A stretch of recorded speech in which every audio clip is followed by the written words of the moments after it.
Exodus 13. 1 The Lord spoke to Moses, to set apart every firstborn male for me. Every firstborn male offspring among the Israelites is mine, whether human or animal. 3 Then Moses said to the people, Remember this day, the day when you left Egypt, the land of slavery.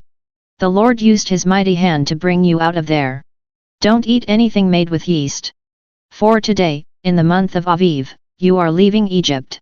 5 The Lord swore to your ancestors that he would give you the land of the Canaanites, Hittites, Amorites, Hivites, and Jebusites. When he brings you into that land flowing with milk and honey, you must observe this ceremony in this month. 6 For 7 days you must eat unleavened bread. The 7th day will be a pilgrimage festival in the Lord's honor.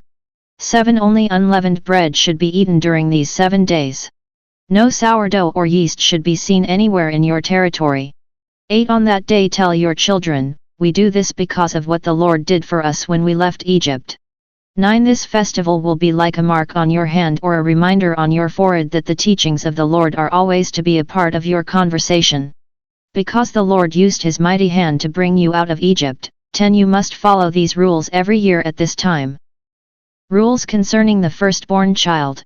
11 When the Lord brings you to the land of the Canaanites and gives it to you, as he swore to you and your ancestors. 12 Sacrifice every firstborn male offspring to the Lord. The firstborn male offspring of each of your animals belongs to the Lord. 13 It will cost you a sheep or a goat to buy any firstborn donkey back from the Lord. If you don't buy it back, then you must break the donkey's neck. You must also buy every firstborn son back from the Lord.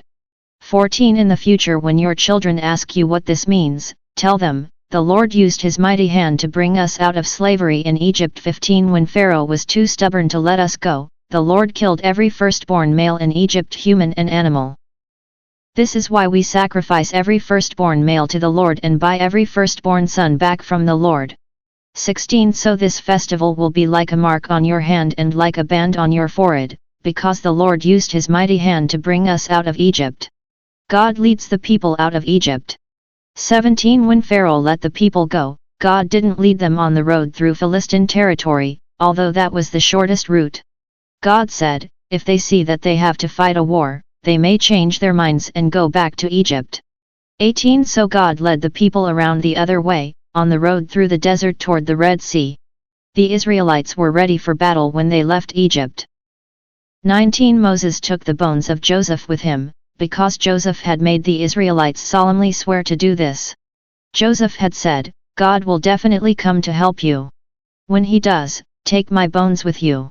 20 They moved from Sukkah and camped at Etham, on the edge of the desert.